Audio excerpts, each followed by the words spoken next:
En esta oportunidad, pues vamos a continuar con el libro de los Reyes, un libro que tiene la particularidad de que nos va a mostrar el rostro del poder, el rostro ya más propiamente de lo que llevó al pueblo de Israel desde la sucesión de Salomón hasta los dos destierros, el destierro del reino del norte y el destierro del reino del sur.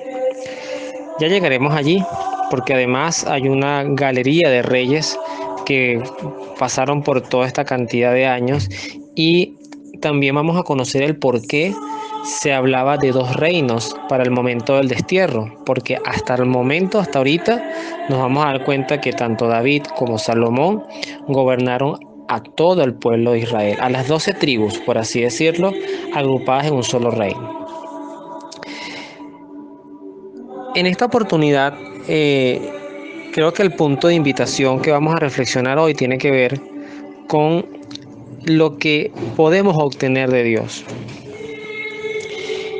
Y este tema me gusta mucho porque además vamos a verlo en los dos extremos. Vamos a verlo en el extremo de alguien del poder a quien Dios le ofrece. Por eso en el prólogo hacía la acotación, porque no es común ver este tipo de expresiones en Dios, salvo que sea, como en el caso de Salomón, una prueba. El Dios que ofrece su poder a un ser humano para preguntándole de una manera abierta, ¿qué quieres que te dé? O pídeme lo que quieres, es la frase más elocuente. Si un padre tiene muchísimo dinero, un padre de familia tiene muchísimo dinero y le dice a su hijo, pídeme lo que quiere, pues puede valerse de que le pidan hasta un avión, si está en su posibilidad pagárselo. Cuando Dios hace esa pregunta, el Dios de las promesas, el Dios de la verdad, el Dios que no hace demagogia con nadie, pues es una pregunta bien atrevida. Y vamos a empezar justamente desde esta historia.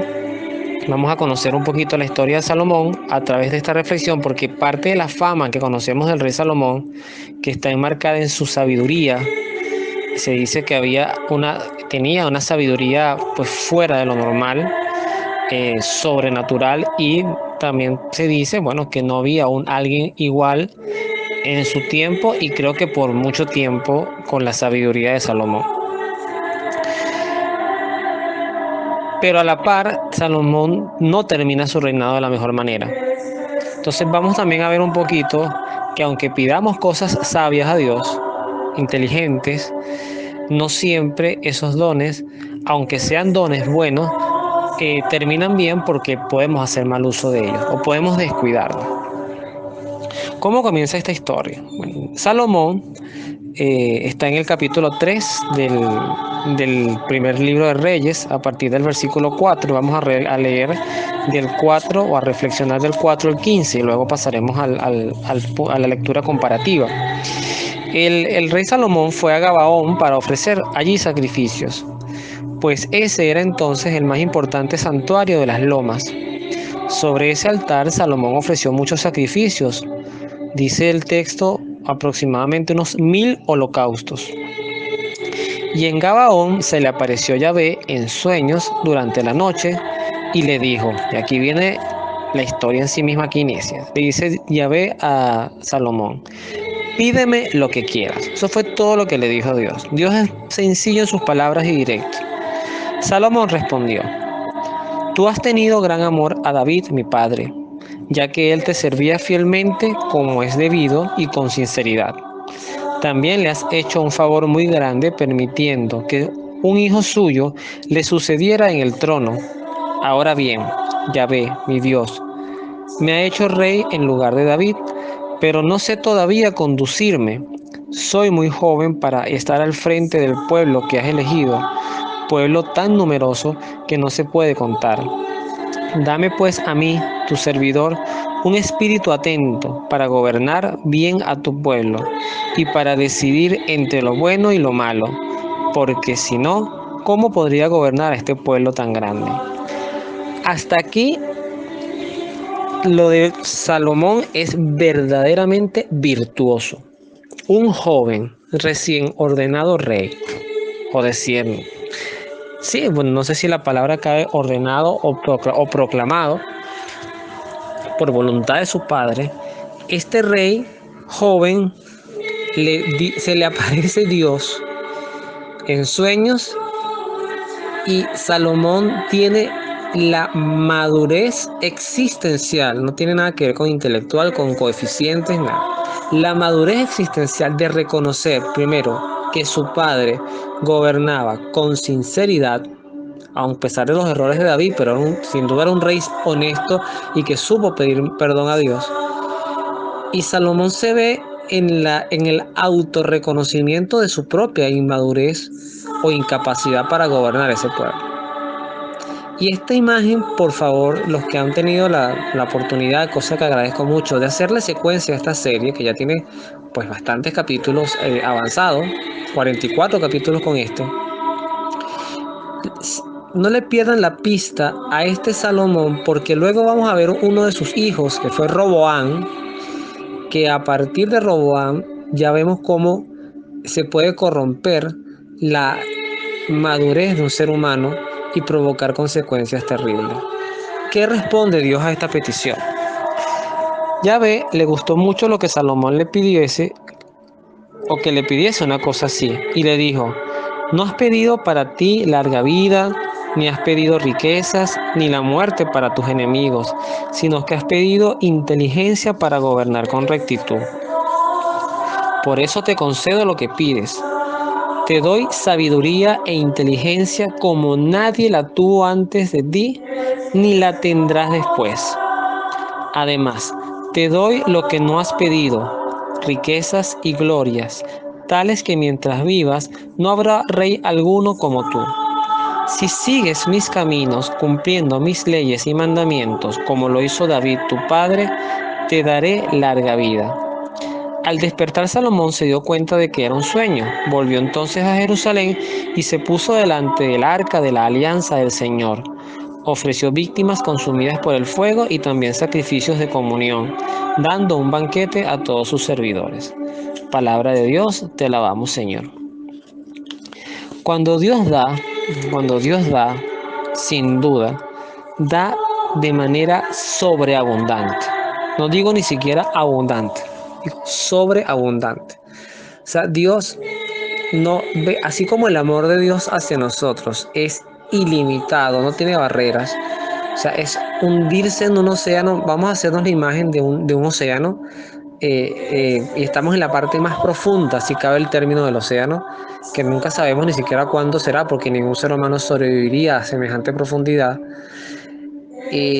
Pero somos sumergidos en ese océano y lo único que podemos experimentar en ese océano es el amor de Dios. En ese contexto, Dios, cuando ofrece y a la vez recoge de nosotros virtudes desde la humildad, desde la prudencia, desde la sencillez, desde el ser gente de verdad, ser compasivos, piadosos, una gran tarea para todos, incluyendo quien les habla. Y quizás una de mis grandes deudas, como la de muchos de quienes me escuchan, Dios va a depositar dones extraordinarios.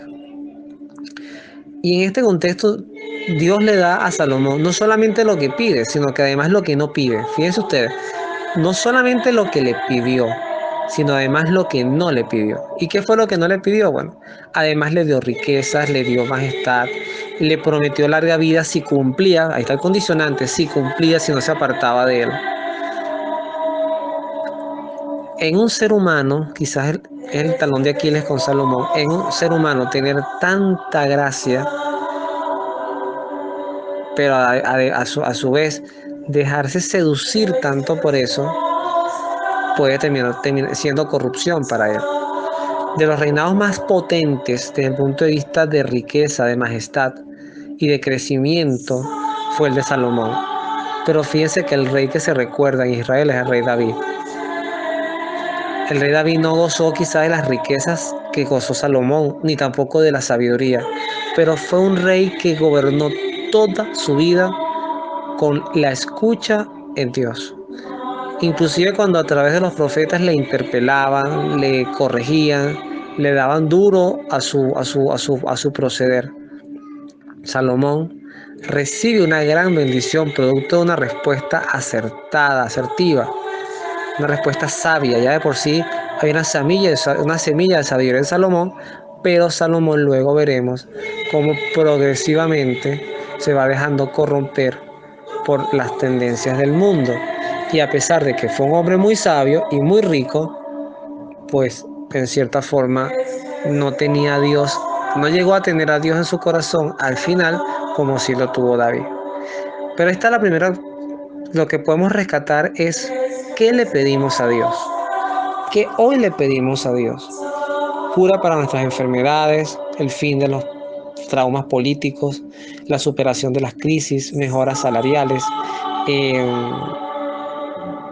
un familiar que esté mal agonizando no muera, que un hijo que esté perdido, un esposo, que se conviertan. Esas son peticiones humanas y válidas. Pero ¿qué tanto nosotros le pedimos a Dios? Fe en su providencia, confianza en sus designios, sabiduría, sobre todo como dice Salomón, para discernir lo bueno de lo malo. Ese andar en rectitud es un verdadero regalo y eso no todo el mundo lo logra hacer. Es un don especial que te da Dios cuando tienes una conciencia unida a Él, a su amor. No quiere decir que no nos vamos a equivocar, pero el estar unidos al amor de Dios nos permite poder interiorizar sus designios, sus caminos, y aunque tropecemos, levantarnos y seguir con Él. Esa es la clave de esta petición de Salomón. Ahora bien, el texto con el que vamos a unir la historia de Salomón es bien enriquecedor porque habla de un ciego en Jericó, un ciego de Jericó. Y yo les comentaba en el prólogo que no es común ver a Dios preguntar a alguien ¿qué quieres de mí? O en este caso, ¿qué quieres que te dé? Pídeme lo que quieras, son como sinónimos. O sea, un Dios que ofrece, es como un político que en campaña o un presidente que visita un pueblo dice que ¿en qué te puedo ayudar? Me dice que un presidente de una república que maneja todos los recursos del Estado haga esa pregunta a una persona de un pueblito y diga, bueno, mire, es que el techo se me está agrietando, no tengo la nevera dañada, y llega al día siguiente el presidente y hace todas las reparaciones que tenía que hacer, y con todas esas reparaciones la persona tiene una casa nueva, hasta frisada, pintada, con nevera nueva. A eso nos estamos exponiendo, o sea, a eso se expone Dios, mejor dicho, cuando hace ese tipo de preguntas. Este hombre de Jericó estaba al borde del camino y lo que hacía era pedir limosna. Escucha es una de las grandes virtudes que tienen los ciegos, que desarrollan el oído de una manera muy aguda. Él escucha que pasaba mucha gente y pregunta que qué es aquello. Y le dicen que por ahí va pasando Jesús el Nazorio, así lo dice el texto. Es en el libro de Jueces también se hablaba de los nasirios. Sansón, por ejemplo, era un nasirio que era como personas consagradas. Entonces, en este caso, al hablar de Jesús Nazorio, en cierta forma se hace una comparación con un hombre ungido, un hombre consagrado a Dios, ¿no? Jesús el Nazorio, que pasa por aquí. Entonces, inmediatamente este ciego empieza a gritar: Jesús, hijo de David, ten compasión de mí. Lo debe haber gritado muchas veces. Y ya aquí empieza una petición. No le dice directamente que recobre la vista, que sácame de la pobreza. Ten compasión. Lo que clama del Señor es la compasión. La compasión es un sinónimo de acompañamiento, de mirada de piedad. Auxíliame, ayúdame. Eso es lo que él está pidiendo, de una manera integral. Había un grupo de personas que lo mandó a callar, eso siempre va a pasar, inclusive en la iglesia pasa, y otro grupo, y sin embargo gritaba con más fuerza: Jesús, hijo de David, ten compasión de mí. Entonces Jesús se detiene y ordena que se lo traigan, que le traigan a esa persona que le estaba gritando. Cuando el ciego está cerca de él, entonces Jesús le pregunta: ¿qué quieres que haga por ti? Ahí está la misma pregunta que le hizo a Salomón, solamente que parafraseada. ¿Qué quieres que haga por ti? Pídeme lo que quieras. O sea, sin embargo, la pregunta de Jesús es más dirigida al hecho ¿qué crees tú que puedo hacer yo por ti? ¿Hasta dónde puede llegar mi ayuda? En ese momento el ciego pudo haber dicho, bueno, aceptando su condición irreversible, o sea, si él se asume ciego de nacimiento, bueno, Señor, que salga de las calles, que tenga una familia que me cuide, dame un dinero para poder comer, etcétera. Muchas cosas humanas. Pero este ciego usa una frase que todavía hoy es una cátedra de enseñanza para nosotros, los practicantes de esta fe cristiana, los pertenecientes a Cristo. El ciego le dice, Señor, haz que vea, haz que vea.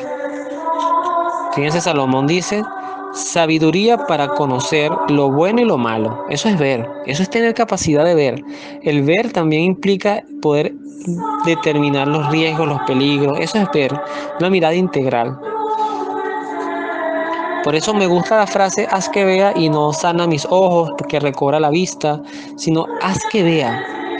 Haz que vea puede ser cualquier cosa, puede ser que de repente soñara y en un sueño viera a Dios, y ahí está viendo. Pero ese haz que vea es integral. Y Jesús le dice, recobra la vista, tu fe te ha salvado. O sea, tú mismo te salvaste con tu fe. Porque además, él no le estaba pidiendo salvación, le estaba pidiendo ver. Lo mismo que pasa con Salomón. Salomón no le pidió riquezas, le pidió sabiduría, inteligencia. Y Dios le dio la inteligencia y le dio riquezas. A este cieguito no solamente le dio la vista, que era lo que pedía, sino la salvación. Tu fe te ha salvado, no le dice te ha sanado. ¿Por qué te ha salvado? Porque tienes fe en mí. Y el que tiene fe en Jesucristo se salva. Yo puedo haber obtenido de Jesucristo la recuperación de la vista, pero también se la pudo haber pedido a un amuleto, a una deidad falsa, a cualquier persona. Yo puedo tener fe en un médico y esa fe no me salva. La fe en Jesucristo cura y salva. Pero al instante el ciego no solamente puede ver, ¿no? Sino que ese hombre dice que seguía glorificando a Dios y toda la gente que presenció aquel milagro también bendecía a Dios. Palabras del Señor, gloria a ti, Señor Jesús. Es decir, en un contexto amplio, que es lo que quiero quizás transmitir con esta idea, Dios nos puede dar lo que sea que con inteligencia pidamos. Y sobre todo cuando son atributos o cuando son elementos que nos eleven desde el punto de vista existencial, humildad, sabiduría, prudencia, importantísimo amarrarnos la lengua muchas veces para evitar que la lengua nos gane, la emocionalidad nos gane, piedad, honestidad, vivir en verdad, pureza de pensamiento, de palabra, de conductas. Ese tipo de peticiones a Dios son elevadísimas, aunque no nos produzcan rendimiento, placeres, idas a playas, carros, dinero, restaurantes, aunque no nos produzcan eso, son peticiones elevadas para Dios. Y además, por añadidura, lo demás se viene dando, porque una persona inteligente además puede ser una persona muy próspera, porque sabe invertir, porque sabe ahorrar, porque sabe a qué decir que no. Puede ser una persona feliz porque sabe despreciar las tentaciones y quedarse con la estabilidad de su hogar, serle fiel a su pareja, a su esposa, a su esposo, ser un padre amoroso, obtener estrategias para educar a sus hijos y que sus hijos siempre se eduquen en verdad sin que a la vez tengan desprecio hacia sus padres porque son muy estrictos o todos le dicen que no. Son padres inteligentes, padres que saben maniobrar, conducir la vida de sus hijos para que al final sean independientes. Todo eso es sabiduría. Y además te ofrece salvación. Además, con Cristo, por la fe y las buenas obras, por supuesto, diría Santiago, la fe sin obras es una fe muerta. Pero la fe en Jesucristo, una fe real, no decir yo creo, porque Jesucristo también nos dirá, no todo el que me diga Señor, Señor, irá al reino de los cielos, entonces, sino aquel que hace la voluntad de mi Padre, y eso es obrar. Entonces no solamente es un Cristo de palabra, es un Cristo que se hace motivador de mi vida, de mis conductas. Yo lo digo y lo reafirmo, ¿no? cualquier conversación, cualquier área de nuestra vida donde digamos, aquí no hablemos de Dios, aquí en esto de verdad no hablemos de Dios.